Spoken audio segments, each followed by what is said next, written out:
வணக்கம் ஷாம். ஐயோ சொல்லுங்க. லக்னோ வர்சஸ் பஞ்சாப் இந்த மேட்ச்ல வந்து எப்படி இருக்க போகுது? இந்த மேட்ச் வந்து எப்படி இருக்க போகுது? ஆக்சுவலா லக்னோ வந்து ஃபர்ஸ்ட் மேட்ச் தோத்துருக்காங்க. பஞ்சாப் வந்து ஒரு மேட்ச் வின், ஒரு மேட்ச் லாஸ் அப்படின்ற மாதிரி இருக்கு. ஸோ இந்த மேட்ச் வந்து எப்படி இருக்க போகுது ஆக்சுவலா? சி லக்னோ வந்து கன்சிஸ்டன்டா ரெண்டு ரெண்டு தடவையும் வந்து பிளே ஆஃப்ஸ் உள்ள போன டீம். டெபியூ ஆகி 2 வருஷம் உள்ள பிளே ஆஃப்ஸ் உள்ள போன டீம். அண்ட் பெர்ஃபெக்டா அவங்க கண்டிஷன்ஸ்க்கு ஏத்த மாதிரி பிளேயர்ஸை சூஸ் பண்ணி ஆடுற டீம்னா வந்து லக்னோ நம்ம கண்டிப்பா சொல்லலாம். அந்த ஒரு ஏக்நாத் அந்த அந்த பிச்சுக்கு ஏத்த மாதிரி ஸ்லோ போலர்ஸ் மீடியம் பேசர்ஸ்ல வச்சு அவங்க வந்து வேற லெவல்ல 2 தடவையும் சம்பவம் பண்ணாங்க. இந்த பக்கம் பஞ்சாப் பாத்தீங்கன்னா அவங்க எப்பவுமே வந்து ஒரு ஒரு ஐபிஎலுக்கும் வந்து புதுசு இது மொத்தமா ஆட்டையை கலைச்சு போடுது, மொத்தமா ஆடுற மாதிரி பண்ணி போயிட்டு வந்துட்டு இருக்காங்க. இப்போ நாளைக்கு நடக்கிற ஒரு டீம் மேட்ச் என்ன சொன்னா வந்து இப்ப என்ன பஞ்சாப் தான் அப்படிங்கிற மாதிரி சொல்லலாம். ஏன்னா ஒரு வின் ஒரு லாஸ் மொமெண்டத்தோட இருக்கு. But the way Lucknow fought against Rajasthan Royals was amazing. அது ராஜஸ்தான் ராயல்ஸ் அது ராஜஸ்தான் ராயல்ஸ் அண்ட் அவங்களுக்கு வந்து கரெக்டா அந்த ஒரு அவேஷ் கானோட லென்த் கரெக்டா அடிச்சாரு போனாரு. ஆல்சோ வந்து பேர் எக்ஸ் லக்னோ பிளேயர் உங்களுக்கு. ஸோ அதனால கொஞ்சம் வந்து என்ன ஆங்கிள் போட்டா கரெக்டா இருக்கும். ஒரு நிக்கலஸ் புரானுக்குலாம் ஒரு நெட்ஸ்ல போட்டு பழகிருப்பாரு. நிக்கலஸ் புரானுக்கோ இந்த கேஎல் ராகுலுக்கோ ஹூடாவுக்கெல்லாம் போட்டு பழகிருப்பாரு. ஸோ அந்த ஒரு டாக்டிக்கல் இன்புட்ஸ் எல்லாம் கொடுத்ததுனால ராஜஸ்தான் ராயல்ஸ் அந்த மேட்ச் கொஞ்சம் தப்பிச்சாங்க. நிக்கலஸ் புரானுக்கு இன்னொரு எக்ஸ்ட்ரா ஒரு ஓவர் கிடைச்சிருச்சு, ஒரு 5 ஓவர் கிடைச்சிருந்தா அவர் பாடி மேட்ச் முடிச்சிருப்பாரு. ட்ரெண்ட் போல்ட் எல்லாம் வந்து சும்மா அப்படி பறக்க விட்டாரு. இங்க till the last moment and the last. அது போராடி தோல்வி மாதிரி தோத்துருக்காங்க லக்னோ. இங்க பஞ்சாப் ஃபர்ஸ்ட் டெல்லி அடிச்சிட்டாங்க. பட் அதே கஷ்டப்பட்டு கடைசி ஓவர்ல போய் திணறி அந்த ஒரு டெல்லி கிட்டே வந்து அவங்க வந்து கடைசி ஓவர் தான் ஜெயிக்க முடிஞ்சது. ஆர்சிபி கிட்ட ஃபீல்டிங் அண்ட் அவங்கள வந்து அசால்ட்டா ஈஸியா டீல் பண்ணிட்டு போயிட்டாங்க ஆர்சிபி. இந்த மேட்ச்அப்ல வந்து நான் யாரை ரேட் பண்றேன்னா லக்னோ கொஞ்சம் ஹையரா ரேட் பண்றேன். Because they fought was brilliant against and a settled side like Rajasthan Royals.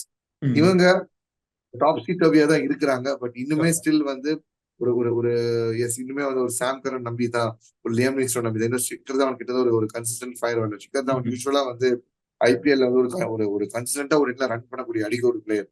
IPL எடுத்துக்கிட்டாலே ஒரு ரன் சாட்ல இந்த பேர்லாம் இருக்கும். David Warner, Shikhar Dhawan, KL ராகுல், விராட் கோலி, இந்த பேர்லாம் டிஃபால்ட்டா இருக்கும். சமீப காலத்துல வந்து கில் உள்ள வந்திருக்கு. அப்புறம் கௌதம் கம்பீர், அந்த காலத்துல கௌதம், இந்த பேர்லாம் கன்சிஸ்டன்டா அந்த ரன் சாட்ல இருக்க பிளேயர். ஷிக்கர் தவான் இன்னும் அந்த ஒரு ஃபார்முக்கு வந்து இன்னும் வரவே இல்லை. அண்ட் அவங்க பேட்ஸ்டோ வந்து ரொம்ப நம்புறாங்க. பேட்ஸ்டோ வந்து உள்ள வந்து அங்க அந்த பிரக்சிமரன் சிங் கடுத்து உள்ள இறங்கும்போது ஒரு இன்டர்நேஷனல் பிளேயர் பேட்ஸ்டோ ரொம்ப நம்புறாங்க. எனக்கு அந்த இடத்துல வந்து பேட்ஸ்டோ பதிலாக சிக்கந்தர் ராசுக்கு ஒரு சான்ஸ் கொடுத்தா நல்லா இருக்கும். Sikandar Raza too good player to not to miss out for. உங்களுக்கு வந்து ஒரு ஒரு 4 overs of gun bowling and கடைசி நேரத்துல வந்து அடிச்சு தூக்கி அடிக்கிறதுனா சூப்பர் அடிக்குவாரு. ஆங்கர் பண்ணி அடிக்கிறதும் ஆங்கர் பண்ணி ஆடுவாரு. Too good of a player to miss.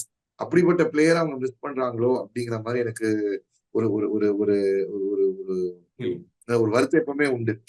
Bairstow இன்னுமே இன்டர்நேஷனல் இன்னும் அந்த டெஸ்ட் சீரீஸ் அந்த ஒரு ஹேங் ஓவர்ல இன்னும் வரவே இல்லை.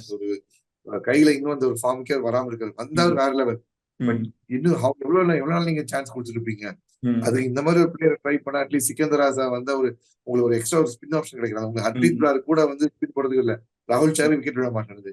அட்லீஸ்ட் இந்த இருந்து ஒரு விக்கெட் வந்தா போனா தென் நீங்க வந்து பேர்னா ஒரு ஒரு you can have a different combination all டுகெதர்ல. ஹர்ப்ரீத் பிரார் கூட சப்போர்ட் பண்ண ஒரு பேரா வருவாங்கல்ல, அந்த விஷயம் வந்து பஞ்சாபோட மிஸ் ஆகுது.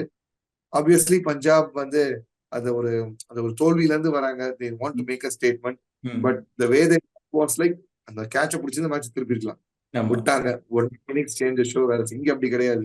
மேல நீங்க தூக்கு கீழே வரைக்கும் ஆளு வச்சு அடிச்ச பினிஷரோட கரெக்டா அடிச்சு போனாங்க. பேப்பர்ல நான் வந்து லக்னோ வின் ஆகும்னு நம்புறேன். ஏன்னா they have a stronger side that can tear it apart. Okay, இப்போ நெக்ஸ்ட் பஞ்சாப் சைடு பார்த்தோம்னா பிரப்சிம்ரன் சிங்கோட ரோல், அவரோட ரோல் வந்து ரொம்ப முக்கியமா பாக்குறாங்கன்னா ஒரு குட்டியா தான் ஆடுறாரு. மீன் லைக் ஒரு 30s கூட அவர் வர்றதில்ல. பட் வந்துட்டு குவிக் ஃபயரா ஒரு பூஸ்டை கொடுத்துட்டு போயிடுறாரு. அடுத்து ஒரு 2 டவுன்லயே நம்ம பார்த்தோம் அப்படின்னா சாம் கரன் உள்ளே வந்துடுறாரு.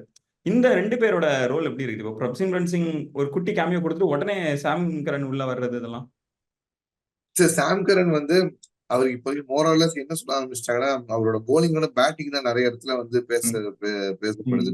அண்ட் அவர் வந்து அந்த டவுன் த ட்ராக் ஸ்பின் ஆடக்கூடிய விஷயமா இருக்கட்டும், இல்ல பேசி ஈஸியா டேக்கிள் பண்ற விஷயமா இருக்கட்டும், சாம் கரனுக்கு வந்து is I mean good run with bat. எஸ்ஐடி நோட்டிலே வந்து அவர் பேட்டிங் தான் பெருசா பேசப்படுச்சு தவிர போலிங் பெருசா பேசப்படல. பிரப்சிமரன் சிங் பாத்தீங்கன்னா ஒரு மேட்ச் சீரீஸ்ல வந்து வாஸ் லீடிங் ரன் ஸ்கோரர்.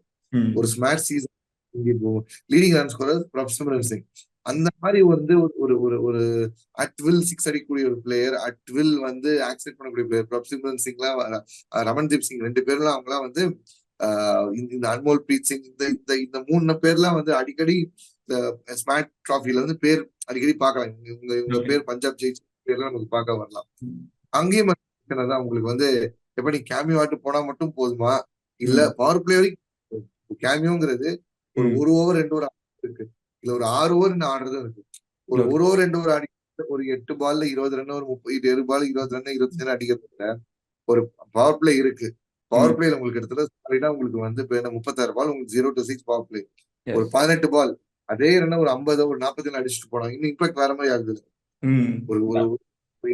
ஒரு லீட் போலரோட வராங்க, லெட்ஸே பஞ்சாபோட மும்பை வைக்கும், ஓப்பனிங் ஒரு ஓவர் வந்து பும்ரா வீசார். ஒரு பும்ரா ஒரு 2 ஓவரை வந்து ஒருத்தன் அடிச்சுட்டான் போயிட்டான். அங்க யூ வில் ஹேவ் தட். அவங்களோட கோர் போலரை அடிச்சிட்டீங்க, முக்கியமான போலரை அடிச்சிட்டீங்கன்னா they will go for options. அவங்க கன்ஃபியூஸ் ஆவாங்க, என்ன பிளான் ஏது பிளான் ரிசர்ச் பண்ணுவாங்க. அதை பண்ணிட்டு போலான்னு பெட்டர் இருக்கும்ல. அதை பண்ணிட்டு போனா மேல இருக்க டிபெண்டன்சி குறையும். அந்த டைம்ல பின்னாடி நமக்கு வந்து இன்னும் ப்ரெஷர் இல்லாம ஆடலாம். ஒரு ஓவர்ஸ்ல வந்து இல்ல 2 overs 30 for 1 இறங்கி ஆடுறதை விட ஒரு 70 for 1 அந்த மாதிரி வரும்போது Sam Curran and even innings better. So இந்த எஃபெக்ட் வந்து பாக்கணும்ல.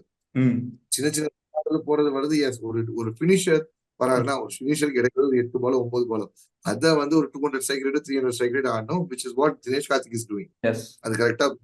பட் இவர் ஓப்பனிங் பேட்ஸ்மேன் இருக்கும்போது why limiting to just a small cameo? 36 பால், 2 பேர் தான் வெளில இருக்க போறாங்க, இறங்கி எல்லா ஆடுங்க. வார்னர் பாத்தீங்கன்னா, வார்னர் சூரியகுமார் யாதவ் மாதிரி அந்த ஒரு ஸ்கூப் ஷாட்லாம் வந்துருக்காரு. வார்னர் ஸ்கூப் ஷாட் ஆடிட்டு இருக்காரு. அண்ட் வந்து பேர் என்ன, தூக்கி வந்து ஒரு மாதிரி ஓவர் த கவர் சும்மா தள்ளிட்டு வந்துட்டு இருக்கிறாரு. ட்ரை பண்ணுங்க, எக்ஸ்பெரிமெண்ட் யுவர் செல்ஃப். ரிஸ்க் எடுங்க, ரன் எடுக்கிற ரிஸ்க் கொஞ்சம் மேக்ஸிமைஸ் பண்ணுங்க. அது மேக்ஸிமைஸ் பண்ணா அவருக்கு ஒரு ப்ரொஃபைல் கிரியேட் ஆகிறத விட டீமுக்கு பெனிஃபிட் ஆகுது.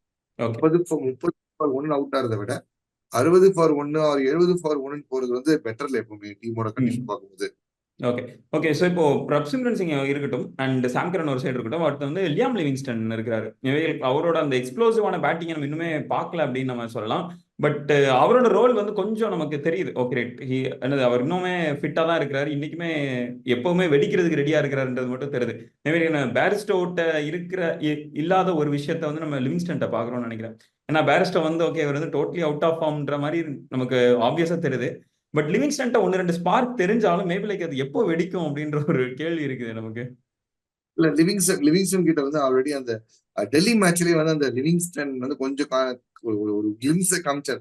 அதாவது அவ்வளோ பெரிய ஒரு படத்தோட ஒரு சின்ன ஒரு 5 செகண்ட் 10 செகண்ட் ரிவ்யூ மாதிரி ஒரு சின்ன ரோல் தான் காமிச்சார். அதுலயும் ஸ்டார்டிங்ல வந்து ஸ்ட்ரைக் ரேட்ல அந்த 100 கீழே தான் அடிச்சிட்டு இருந்தாரு. திடீர்னு ஒரு ஓவர் அடிச்சு காமிச்சாரு போயிட்டாரு. Livingstone is back from being a dead stone அப்படிலாம் வந்து மீம்ஸ்ல போட்டு கலாய்ச்சி போயிட்டு வந்துட்டு இருந்தாங்க. இப்போ தொடர்ச்சியா பாத்தீங்கன்னா இங்கிலாந்து பிளேயர்ஸே வந்து ஒரு மாதிரி வந்து ஒரு அவுட் ஆஃப் ஃபார்ம் சுத்திட்டு இருக்க மாதிரி தெரியுது. Jos Buttler, Johnny Bairstow, salt வந்து அடிச்சு காமிச்சிட்டாரு. சால்ட் வந்து போன மேட்ச் ஃபர்ஸ்ட் மேட்ச் அடிச்சாரு, இந்த மேட்ச் அடிச்சு காமிச்சிட்டாரு. சால்ட் ஒருத்தர் தான் அந்த ரெட் ஹாட் ஃபார்ம்ல வந்து மெயின்டைன் பண்ணிட்டு இருக்காரு. At Sam Curran also to the list. லிவிங்ஸ்டனுக்கு வந்து ஐ திங்க் தே வுட் அந்த ஒரு ரோல் டெஃபினிஷன் என்ன கொடுத்திருக்காங்க. இப்போ வந்து உங்களை நான் வந்து பேட்ரோ மாதிரி இடத்துல உங்களை மேல கொண்டு போய் ப்ரொமோட் பண்றேன்னா, இல்ல கீழே வர உங்களுக்கு வந்து ஜிதேஷ் சர்மா கூட ஆடுவாரு. லிவிங்ஸ்டன் ஆட போகும்போது மோஸ்ட் ஆஃப் கூட ஜிதேஷ் சர்மா ஆடுவாரு. அவரை வந்து சும்மா வந்து ஒரு ஷெப்பர்ட் மாதிரி கூப்பிட்டு ஒரு மெயின்டைன் பண்ணி அப்படி அட்டாக் பண்ற மாதிரி ஐடியாவா இதை வந்து அவங்க கன்வே பண்ணி ஆடும், அந்த விஷயத்த கன்வே பண்ணி ஆடும். தென் அவரு வந்து முதல்ல வந்து ஒரு பேட் டக்குன்னு படாதையும் கொஞ்சம் நிறைய பிடில் வாங்க போயிட்டு அதுக்கப்புறம் அடிக்கட்டும். ஏன்னா மோஸ்ட் ஆஃப் த டைம் வந்து கான்பிடன்ஸ் இல்லாத பட்சத்தில் அவங்க என்ன பண்ணுவாங்கன்னா, நீங்க உங்க ஸ்ட்ராங் ஷாட்டாவே இருந்தாலும் உங்க கான்பிடன்ஸ் எல்லாம் அந்த நீங்க அவுட் ஆவீங்க. அந்த ஜோனுக்கு வந்து லியாம் லிவிங்ஸ்டன் போயிடக்கூடாது. எஸ், ஃபர்ஸ்ட் மேட்ச் காமிச்ச கிளிம்ஸ அப்பப்போ கொஞ்சம் காமிச்சாலும், ஏன்னா அவருக்கும் வந்து பேர் என்ன, மேக்ஸ்வெல் சொல்ற மாதிரி அதே ப்ராப்ளமா தான் இருக்கு. மேக்ஸ்வெல் இவ்வளவு இல்லை, பட் லியாம் லிவிங்ஸ்டன் அந்த மாதிரி ஜோன்ல போயிடக்கூடாது. அவர்கிட்ட வந்து ஒரு bowling batting all round who can also bowl for us அந்த மாதிரி பாக்குறாங்களா, இல்ல நீங்க பேட்ஸ்மேன் தேவைப்பட்டா உங்களுக்கு நான் ஒரு போலிங் நான் வாங்கிக்கிறேன் அப்படிங்கிற மாதிரி யூஸ் பண்றாங்களா, அந்த ஒரு விஷயம் வந்து அங்க நமக்கு ஒரு கிளாரிட்டி அவங்க கொடுக்கணும். அதை கொடுத்தாதான் உங்களுக்கு வந்து ஏன்னா இன்டர்நேஷனல் எக்ஸ்பீரியன்ஸ் இருக்கு, இன்டர்நேஷனல் T20ல 100 இருக்கு. ஆனா ஏன் ஃபார்ம் மிஸ் ஆகுது வருதுன்னா என்ன பண்ணணும் தெரியாம இருக்கும். ஓகே. இப்போ ஒரு ஃபார் எக்ஸாம்பிள் ஒரு 270 அன்னைக்கு சேஸ் மும்பை இந்தியன்ஸ் 270 சேஸ் ஒருத்தர் அனுப்புறீங்கன்னா ஐதர் மேட்ச் பினிஷ் பண்ண சொல்லி அனுப்பலாம், இல்ல எந்த விக்கெட் விட்டா நம்ம நெட் ரன் ரேட் வாங்குவோம் அதை ஹோல்ட் பண்ணி அனுப்பலாம். ஒரே பேட்டர் தான், இந்த ரெண்டு விதமாவும் பார்க்கலாம். இப்போ ஒரு ஒரு ஒரு ஒரு 10 ரன் இன்னும் கொஞ்சம் அடிச்சிருந்தா மேட்ச் ஜெயிக்குங்கிறது பாக்குறத விட இந்த 10 ரன் அடிக்க போய் டப்பு டப்புன்னு ஒரு ஸ்லைட் ஆகி விக்கெட் விட்டோம்னா முடிஞ்சு போச்சு நெட் ரன் ரேட். உங்களுக்கு இப்போ 20 ஓவர் ஆடாம ஒரு 18 ஓவர்ல முடிஞ்சது, இல்ல 15 ஓவர்ல மேட்ச், ஒரு 16 ஓவர்ல மேட்ச் முடிஞ்சதுன்னா முடிஞ்சு போச்சு நெட் ரன் ரேட். நீங்க என்ன பண்ணாலும் மைனஸ் ரொம்ப போயிடுச்சுன்னா நீங்க அது வந்து பாசிட்டிவ் பிளஸ் 0.0 வரைக்கும் நாள் முடிஞ்சிடும். அதுக்கு மேல நீங்க பிளே ஆஃப் யூஆர் கான். அந்த மாதிரி வரும். அந்த மாதிரி ஏதோ ஒரு டிலமால இருக்காங்களா என்னன்னு தெரியல அந்த ரோல் கிளாரிட்டி பொறுத்த வரைக்கும். சோ பாப்போம். அவர் வந்து லிவிங்ஸ்டனோட அந்த ஒரு லிவிங் பேக் ஃப்ரம் த டெட்டா காமிச்சார் அன்னைக்கு ஒரு மேட்ச். செகண்ட் மேட்ச்ல அப்படி டப்புன்னு விட்டாரு. பாப்போம் நாளைக்கு ஏதாவது பண்றாரு. ஏன்னா நாளைக்கு அவருக்கு என்னன்னா பெரிய அங்க ஒரு ஸ்பின் அவங்க வந்து பெருசா அவங்க வந்து பிஷ்னாய் மட்டும் தான் நம்பியிருக்காங்க. முடிஞ்சா மிஷ்ரா யூஸ் பண்ணுவாங்க. குருணால் பாண்டியா அவர் கிருஷ்ணபா கௌதம் ஆஃப் ஸ்பின்னர் அடிச்சுருவாரு. குருணால் பாண்டியா வந்து ஓரளவுக்கு ஒரு மீடியம் பேசர் ஆடுற மாதிரி தான். Only threat factor for Liam Livingstone when he comes down அவர் ஆட வர டைம்ல பாத்தீங்கன்னா கூகுளி மட்டும் டேக்கிள் பண்ணி himself a spinner. So get பண்ணுவாரு. நம்ம கெஸ் பண்ண நம்ம ஹோப் பண்ணலாம் லியாம் லிவிங்ஸ்டன். Okay okay. உங்களோட ப்ரெடிக்ஷன் என்னவா இருக்கும்? I bet on Lucknow. நாளைக்கு லக்னோ அவங்களோட ஃபர்ஸ்ட் வின் வந்து பாப்பாங்கன்னு நான் நம்புறேன். See Lucknow the way they fought in first match தான் வந்து இம்ப்ரெசிவா இருந்துச்சு. உங்களுக்கு வந்து ஒரு RR மாதிரி ஒரு டீம் அவங்க ஹோம்ல உங்களுக்கு அந்த அவ்வளவு 170 ரெஸ்ட்ரிக்ட் பண்ணதா இருக்கட்டும், இல்ல அங்க ஒரு சஞ்சு சாம்சனும் ஒரு ரியான் பராகும் ஒரு அட்டாக் எடுக்கும் போது அங்க இருந்து கொஞ்சம் மனசை விட்டு இருந்தாங்கன்னா அவங்களும் ஒரு 200 ரன் டார்கெட் சேஸ் பண்ணிருப்பாங்க. அது வந்து புல் பேக் பண்ணதா இருக்கட்டும். தென் கீழே வந்து இவங்க எல்லாருக்கும் வந்து பேர் என்ன ஃபர்ஸ்ட் கேஎல் ராகுல் ரெண்டுல ஹோல்ட் பண்ணானா கூட சுத்தி ஆடுது. அன்னைக்கு வந்து உங்களுக்கு இவருக்கு கிளிக்கால தீபக் கூட கிளிக் ஆயிருந்தா அவங்களுக்கு அந்த ஒரு பிரச்சனை பின்னாடி இருந்திருக்காது. தீபக் கூட அந்த ஒரு மிஸ் ஆச்சு போச்சு வந்துச்சு. ஆயுஷ் அவர் கீட் எல்லாம் பண்ணாரு. பட் அந்த ஒரு பர்சனை உள்ள இல்ல பிளேயரா மன்கா பண்ணாங்க. பட் ஒரு சூப்பர் ஃபிட்டா இருக்குன்னா நிக்கலஸ் புரானோட form is fantastic. Nicholas Pooran game நடுவுல நிக்கலஸ் புரான் மேல வந்து கொஞ்சம் அந்த பிரஷர் குறைக்கிறது. மார்க்கஸ் ஸ்ட்ரென்த் எங்கேயாச்சும் மேல கேஎல் ராகுலுக்கும் நிக்கலஸ் புரான் நடுவுல ஏதோ ஒரு இடத்துல ஸ்லாட்ல ஃபிட் பண்ணாங்கன்னா அங்க பேட்டிங் வந்து சார்ட்டட். விண்டன் டிகாக் நிக்கலஸ் புரான் 3 இதுல ஸ்லாட் உங்களுக்கு கிளீனா க்ளோஸ் பண்ணிடலாம். போலிங்க்கு ஷமார் ஜோசப் இறங்கினாங்க. ஷமார் ஜோசப் எப்படி போடுவாரு, யாரு என்ன மாதிரி பண்ணான்னு சொல்லி இது பெரிய ரெக்கார்ட் வந்து யாருக்கிட்டையும் வந்து அனலைஸ் பண்ணிருக்க மாட்டாங்க. அவர் டெஸ்ட் மோடிங் வச்சுக்கிட்டோம், சிபிஎல் வச்சுக்கவே மாட்டாங்க. They have an unknown commodity who can go through any opposition at ease. Whereas இங்க டெல்லி எல்லாமே இப்ப நோக்கியா மட்டும் தான் வந்திருக்காரு. நோக்கியா நேற்று வந்து பஞ்சாப்ல வந்து உங்களுக்கு ரபடா மட்டும் இருக்கிறாரு. ரபடா மட்டும் தான் நம்ம வந்து அவங்க த்ரெட் ஃபேக்டர் கொஞ்சம் பாக்கணுமே தவிர ஒரு ஹர்ஷதீப்லாம் வந்து ஒரு மேட்ச் நல்லா எடுக்கலாம், அடுத்த மேட்ச் அப்படியே அடி வாங்குவாரு. So which works in the favor for Lucknow. So I would say Lucknow has an upper hand. Delhi has an நோக்கியா ரபாடா 2 பேர் பாடாங்க. சோ அந்த காம்பினேஷன் மிஸ் ஆயிருச்சு அந்த இதுல. Okay thank you so much Sham. Match முடிஞ்சதுக்கு அப்புறம் ரிவ்யூல சந்திக்கலாம். ஹோப்ஃபுல்லி நாளைக்கு லக்னோ ஜெயிச்சவன் பேச்சை காப்பாற்றும். இல்லைன்னா நம்மள வந்து அந்த இது மாதிரி சொல்லுவாங்க, நாம ஏதாவது அந்த வானிலை அறிக்கை மாதிரி நம்ம ஒண்ணு சொல்லுவாங்க அப்படிங்கிற மாதிரி சொல்லுவாங்க. பட் நேத்து மேட்ச் நம்ம ஆர்சிபி சொன்னோமா இல்ல, நேத்து மேட்ச் கல்கட்டா தான் சொன்னோம். நேத்து நம்ம கல்கத்தா தான் சொல்லிருந்தோம். கல்கத்தா நடந்துச்சு. சோ இந்த ப்ரெடிக்ஷன் நம்ம லாஸ்ட் ப்ரெடிக்ஷன் கரெக்டா நடந்திருக்கு. அது கரெக்டா மென்ஷன் பண்ணல. ஏன்னா கல்கட்டா நேத்து வின்ஜாக்ஸ் ஆட வச்சிருந்தா போலிங் ஃபுல்லா கொண்டு வந்திருந்தா ஆர்சிபி இங்க வந்து ஸ்பின்னு கண்டிப்பா பண்ணுவாங்கன்னு எதிர்பார்த்தோம். பட் அவங்க ஸ்பின்னாவ பேஸ்லயே வந்து அந்த வேரியேஷன் அந்த ஒரு 110 100 to 110லயே போட்டு மேட்ச வந்து திருப்பிட்டாங்க. கல்கட்டா ஃபீல்டிங் ஒஸ்டா இருந்துச்சு. அதுல ஒரு வந்து மன்னிக்க முடியாது. கல்கத்தா இன்னைக்கு பாகிஸ்தான் மாதிரி ஃபீல் பண்ணாங்க. அதை வச்சு அப்புறம் மேக்ஸிமைஸ் பண்ணிருக்கலாம். ஒரு செம்மையா மேக்ஸிமைஸ் பண்ணிருக்கலாம், விட்டாங்க. அண்ட் அது ஆர்சிபி வந்து ஒரு ஒரு மிகப்பெரிய ஒரு லாஸ கொடுத்துருக்கு. ஹோம்ல மயான அமைதியா இருந்துச்சு கிரவுண்ட். அதுதான் பாவமா இருக்கு. அது ஒரு 15-16 வருஷமா வந்து சப்போர்ட் பண்ற ஒருத்தன் முதல் மேட்ச் சென்னையிலயும் சப்போர்ட் வந்துச்சு. செகண்ட் மேட்ச் சூப்பரா அதையும் Yes. முடிச்சு இந்த மேட்ச் வரும் நல்ல 180 ஸ்கோர்லாம் ஈஸியா டிஃபெண்ட் பண்ணிடணும் Yes. எல்லாருமே நினைப்பாங்க. ம். இதுதானே அண்டர் லைட்ஸ் கஷ்டம் இருக்கும்போது ஆமா. ஈஸியா உடச்சிட்டு இதெல்லாம் ஒரு டார்கெட்டே இல்ல போ அப்படின்னு உடச்சு ஆமா. காமிக்கும் போது மனசு இருக்கு.